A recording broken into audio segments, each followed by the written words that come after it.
여러분 안녕하십니까. 천영우TV의 천영우입니다.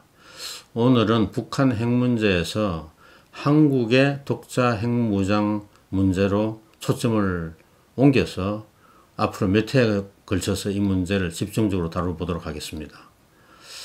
북한이 핵을 포기할 의사가 전혀 없다는 것이 점차 명백해지고 또 외교적 해결의 가망도 좀 사라져 가면서 이제 우리도 플랜 B 차원에서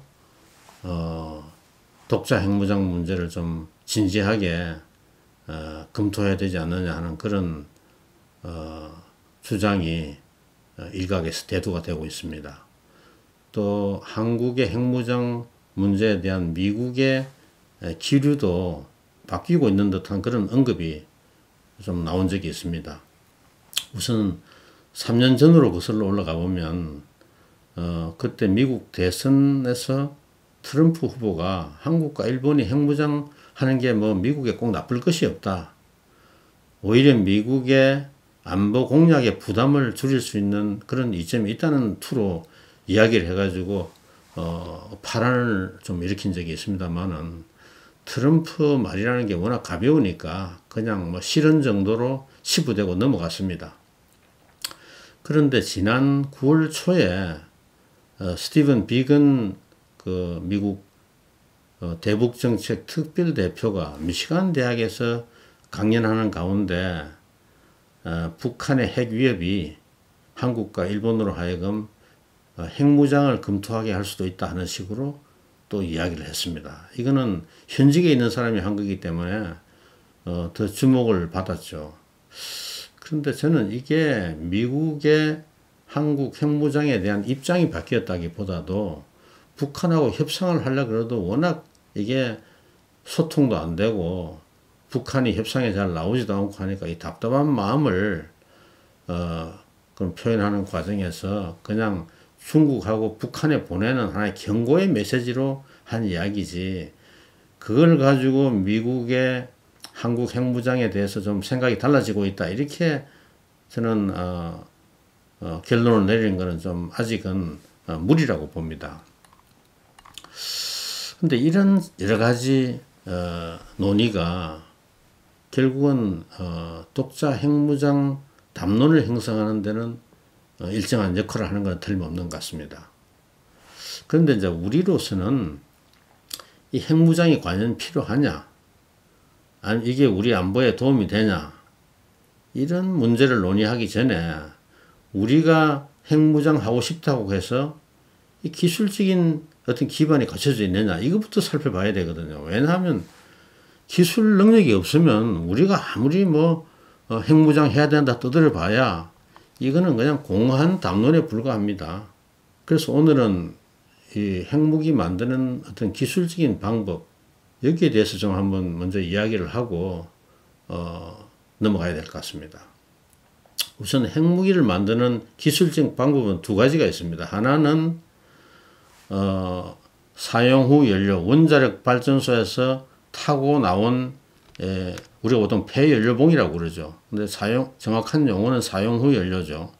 사용 후 원전 연료를 재처리해 가지고 플루토늄을 추출하는 겁니다. 그 플루토늄이 한 6kg 정도 있으면 나가사키에서 떨어진 그 핵무기 정도의 위력을 가진 그 핵폭탄을 만들 수가 있습니다. 그 또 하나의 방법은 천연 우라늄이 농도가 한 0.7%가 되는데 이 0.7%짜리 천연 우라늄을 농축을 해가지고 이게 농축도를 한 90% 이상 올리면 이게 HEU가 되거든요. 고농축 우라늄. 고농축 우라늄 한 15kg 정도면 또 히로시마에 떨어진 핵무기 위력 정도 가진 핵무기를 만들 수가 있죠. 그런데 기술적으로는 플루토늄 만드는 게 HEU 만드는 것보다 쉽습니다. 왜냐하면 재처리해가지고 플루토늄 뽑는 거는 사용 후 연료를 이거는 질산에 녹여가지고 거기 들어있는 그 여러 가지 물질의 그 비중 차이, 무게 차이를 이용해가지고 제일 무거운 플루토늄을 그냥 뽑아내는 거거든요. 제일 무거운 게 제일 아래 깔아앉을 테니까 그걸 모아가지고 하는 뽑아내는 이 기술적으로는 그렇게 복잡하지 않은 화학적 공정입니다. 이 시설 만드는데 돈이 많이 들어가고 하지만은 그 기술 자체는 그렇게 어려운 게 아닙니다. 근데 플루토늄을 만들어 가지고 핵폭탄을 만드는 게 좀 어렵습니다. 그거는 플루토늄을 폭발시킬 그 폭발 장치가 굉장히 정교해야 됩니다. 뭐 자세한 제가 설명은 안 드리겠습니다만 이건 플루토늄 만들기는 쉬운데 플루토늄으로 핵무기 만들기는 어렵다. 이걸 알고 계시면 되고요. 그 다음에 고농축 우라늄 HU는 만들기가 굉장히 어렵습니다. 이거는 고난도의 기술이 필요합니다. 굉장히 빨리 돌아가는 원성 분류기가 있어야 되고 그 속도를 버틸 수 있는 온갖 또 부품들이 있어야 되고 그렇기 때문에 HEU 고농축 우라늄을 만드는 것은 어려운데 HEU만 있으면 그거 가지고 핵무기 만드는 것은 또 쉽습니다. 그건 핵실험 안 하고도 만들 수가 있고 실제 남아프리카 공화국은 HEU를 가지고 핵무기 6개나 만들었는데 핵실험 하나도 안 하고 실전 배치를 했습니다. 핵실험장까지 만들어 놓고 이건 할 필요가 없다 이렇게 판단을 하고 안 했거든요. 그러니까 이게 HEU 만드는 게 어렵지 핵무기 만드는 건 쉽다. 이걸 그냥 알고 계시면 되고 그래서 이제 대개 핵 개발할 때는 처음 핵 개발하는 나라들은 대개 이걸 농축보다는 재처리 플루토늄 프로그램을 시작을 합니다. 그래서 북한의 경우가 대표적이에요. 처음에 영변 5메가와트 원자로라는 게 이게 플루토늄 프로그램 아닙니까? 5메가와트 원자로에서 탄 연료봉을 꺼내가지고 재처리해서 그 1년에 한 핵무기 하나 정도 만들 수 있는 플루토늄을 뽑는 겁니다. 이제 제네바 합의에서 이 사람들이 영변 플루토늄 프로그램을 다 포기하기로 했기 때문에 몰래 어떻게 핵무기를 만들까 하다가 보니까 이게 HEU 프로그램을 옮긴 겁니다. 왜냐하면 HEU 프로그램은 이거는 몰래 하기는 제일 좋습니다. 기술적으로는 어렵지만 왜냐하면 이건 시설이 조그만하고 이거는 현장에 가보지 않고는 찾아내기 굉장히 어렵습니다. 플루토늄 프로그램은 원자로가 있어야 되고 그 옆에 북한만 하더라도 축구장 한 3배 되는 크기의 재처리 공장이 있어야 되기 때문에 이거는 어디 숨길 데가 없습니다. 지하에다가는 건설을 못 합니다. 그래서 이거는 이제 몰래 할 수는 없고 결국은 비밀리에 하는 나라들은 처음에 하더라도 이거는 우라늄 농축 프로그램으로 갈 수밖에 없습니다. 그런데 이제 인도도 74년도에 처음 핵실험을 했는데 인도도 우리 월성 중수로 같이 그 캐나다에서 들어온 캔두 원자로 중수로죠. 거기서 플루토늄을 뽑아가지고 처음으로 핵무기를 만들어서 시험을 했거든요. 그러니까 그 인도는 처음부터 플루토늄 시작해서 지금도 플루토늄 프로그램을 하고 있습니다. 파키스탄은 원래 플루토늄 프로그램을 하다가 나중에 길이 막혀가지고 HEU 프로그램을 바꿨죠. 이건 나중에 좀 자세히 좀 설명드리겠습니다만은 한국도 뭐 70년대 초에 박정희 대통령 때 우리가 핵무기 만들자 할 때는 플루토늄 프로그램으로 시작했습니다. 그때 우리가 이제 월성 중수로를 도입할 무렵이고 그래서 플루토늄 만드는 게 가장 쉽다 이런 판단으로 기술적인 판단으로 플루토늄으로 시작을 했죠. 하려고 했죠. 사실은 한 게 아니고. 그래서 우리가 프랑스에다가 우선 재처리 공장을 발주했습니다. 재처리 공장을 우리 기술로 지을 수가 없으니까. 그런데 이제 미국이 뒤늦게 알고 우리 정부에다가는 이거 취소 안 하면 주한미군 철수하겠다 이렇게 이제 협박을 해서 우리는 포기하게 만들었고 불란스 정부에다가도 엄청난 압력을 가해가지고 이걸 계약을 파기하게 만들었습니다. 그래서 우리는 거기서 이게 뭐 도저히 재처리 공장을 지을 수 없구나. 돈이 있어도 이거는 돈도 그때 뭐 많지는 않았겠지만 돈이 있어도 할 수 없는 게 이게 핵 프로그램이구나 하고 일찌감치 단념을 했고요. 근데 파키스탄도 우리하고 똑같은 시기에 불란서에다가 재처리 공장을 발주를 했는데 미국이 압력을 가해가지고 이것도 결국은 계약 파기를 했거든요. 근데 파키스탄은 인도가 핵무기를 개발했으니까 우리도 꼭 핵무기를 개발해야겠다는 그런 결심이 대단했기 때문에 이제 플루토늄 프로그램은 못하지만은 그 다음에 농축 프로그램으로 이걸 바꾼 이유는 뭐냐면 화란에 있는 유렌코라는 농축 회사에 유명한 그 AQ 칸이라는 그 엔지니어가 거기 근무를 하고 있으면서 이 원심 분리기 설계도 기술 이런 걸 다 가지고 파키스탄으로 왔어요. 이 사람이 이제 파키스탄 핵무기의 아버지가 된 거죠.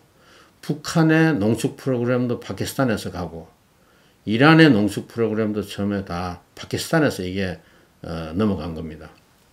그래서 이제 이 기술적으로는 더 어렵지만은 파키스탄은 플루토늄 프로그램을 포기하고 HEU로 간 거죠. 근데 이제 우리도 기술적으로는 재처리하는 게 제일 쉽습니다. 우리 월성 중수로에서 나온 사용 후 연료만 재처리해도 플루토늄 핵무기를 수백 개를 만들 수 있거든요. 그게 제일 쉬운데 하고 싶어도 못하는 두 가지 결정적인 이유가 있습니다. 하나는 그 재처리라는 거는 원자로 원천 기술 제공국 그리고 그 연료 공급국에 사전 동의가 없이는 그 형질 변경이라든지 심지어 저장 장소를 바꾸는 것도 불가능합니다. 그럼 우리 원자력 협력협정 체결할 때 다 그런 약속을 한 거기 때문에 그걸 어기게 되면 그건 우리는 완전히 뭐 국제법이고 양자조약이고 이거는 그냥 헌신짝처럼 그런 폐기하는 나라가 되기 때문에 이거는 정치적으로 외교적으로 너무 부담이 큽니다. 근데 사전 동의를 받는 것도 이게 굉장히 어렵지만 그보다 더 어려운 게 하나 있어요. 그게 뭐냐면 국내 재처리 시설 건설할 부지를 구할 수가 없습니다. 이 환경단체나 지역 주민들이 이게 재처리 공장 짓는 거를 가만둘 데가 아무데도 없습니다.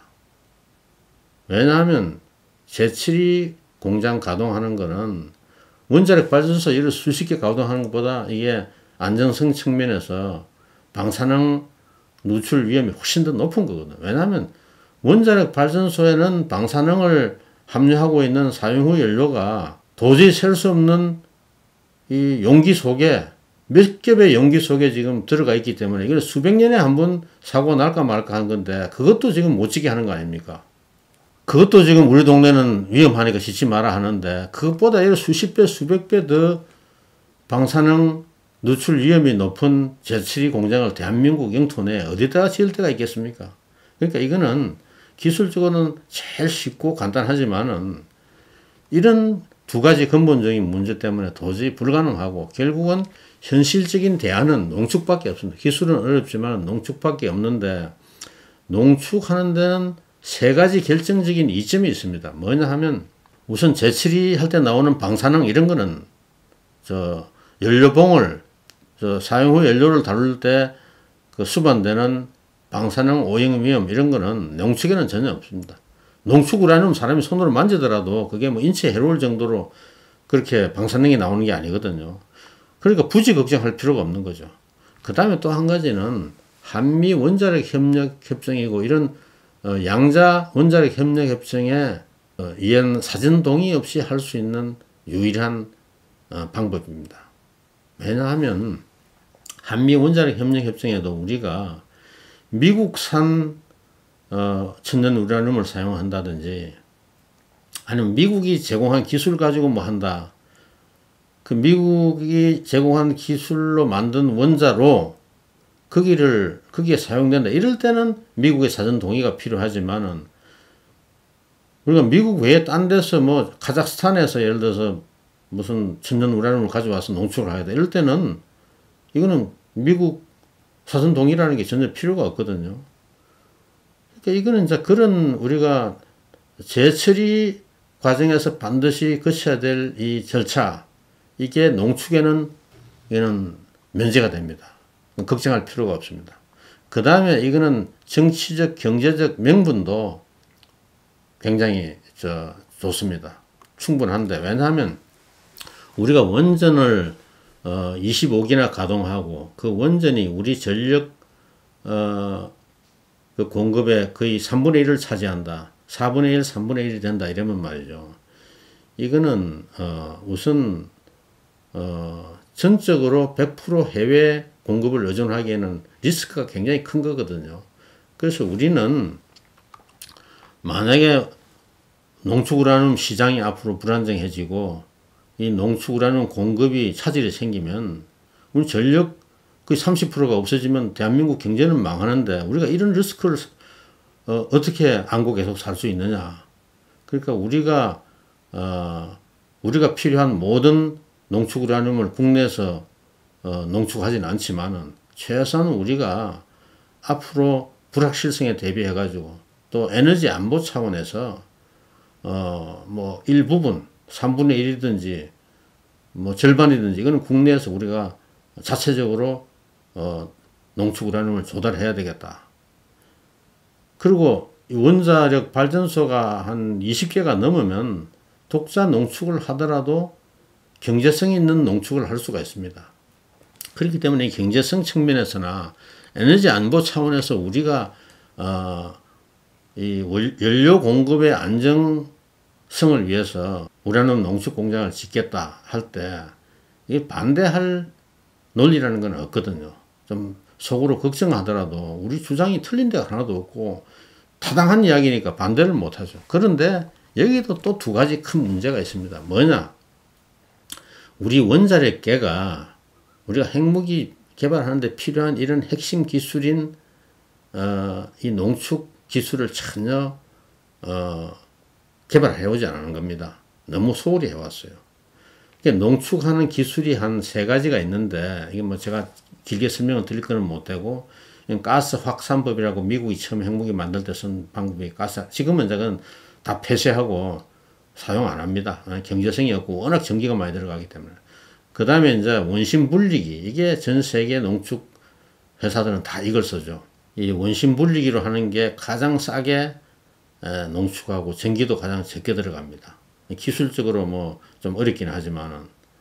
근데 우리는 이 원심 분리기 기술은 전혀 연구를 한 것도 없고, 이거는 뭐 아는 게 아무것도 없습니다. 다만 이제 레이저를 가지고 또 농축하는 방법이 있는데, 우리가 레이저로 농축하는 그 방법을 연구를 하다가 그걸 IAEA에다 신고 안 하고 숨겼다가 우리가 IAEA와의 안전조치 위반으로 유엔 안보리까지 끌려갈 뻔했거든요. 그때 우리가 외교력을 총동원해가지고 겨우겨우 막은 겁니다. 미국, 영국, 프랑스 이런 나라들이 앞장서서 한국을 유엔 안보리에 끌고 가자 하는데 일본이 우리를 살려준 겁니다. 그 당시에. 우리가 우라늄 농축하는데 레이저로 가지고 뭐 하려면 전혀 불가능한 건 아니지만은 이거는 상업적으로 할 수 있는 그런 기술이 아직도 존재 안 합니다. 어느 나라도 아직도 레이저로 농축하는 나라는 없습니다. 전혀 이거는 수지가 안 맞기 때문에. 그래서 결국은 원심 분리기 공법으로 우리가 농축을 해야 되는데, 이게 지금 연구 개발을 시작한다 그래도 내가 보면 10년 내에 우리가 기술을 개발해 가지고 이 공장을 세워서 가동한다는 건 제가 보기엔 그게 불가능한 이야기거든요. 그 10년 내에는 이건 저 농축이든 뭐든 뭐 원심 분리기든 레이저든 간에 우리가 이거 제대로 한다는 거는 현실적으로 이건 거의 불가능하다 이렇게 봐야 됩니다. 또 한 가지 우리 결정적인 핸디캡이 뭐냐? 탈원전 정책입니다. 앞으로 우리 원전 다 문 닫는다는데 왜 원전에 쓸 연료를 지금 생산하는데 그렇게 거액을 투자하느냐? 이게 남들이 볼 때 전혀 이게 이해가 안 되지 않겠습니까? 그게 돈이 적게 들어가는 것도 아니거든요. 그 농축이 필요 없는 정책을 추진하면서 이게 농축 연구 개발하고 농축 공장 짓는다 그러면 그 의도를 분명히 의심받을 테고 국제사회의 그 집중 견제를 받을 수밖에 없습니다. 그래서 제 오늘의 결론은 우선 농축 기술부터 개발해 놓고 그때 가서 우리가 핵 개발할지 말지 이야기를 해야 되지, 기술 개발하는데 앞으로 10년이 걸릴지 20년이 걸릴지 모르는 상태에서 지금 그 이야기를 하는 거는 너무 우리는 앞서간다. 그리고 그때까지는 우리가 정말 핵 개발할 의도를 가지고 농축을 하더라도 대외적으로는 이거는 오로지 우리 원자력 발전소의 연료 공급을 위한 평화적 목적이지 이거는 핵 개발할 의도가 전혀 없다. 남들이 우리가 핵 개발할 의도가 없다는 걸 믿도록 만들어야 되지. 실제 핵 개발을 할지 안 할지도 모르는 상태에서 한국이 지금 핵 개발하기 위해서 저거 하고 있구나 이런 의심을 받을 일을 지금부터 만들 필요가 없다. 이게 오늘 이 방송의 이 결론입니다. 다음 시간에는 우선 핵무장에 대한 다른 그 경제적 코스트가 어떻게 되나 요걸 한번 좀 살펴보기로 하고 오늘은 여기까지 하겠습니다. 감사합니다.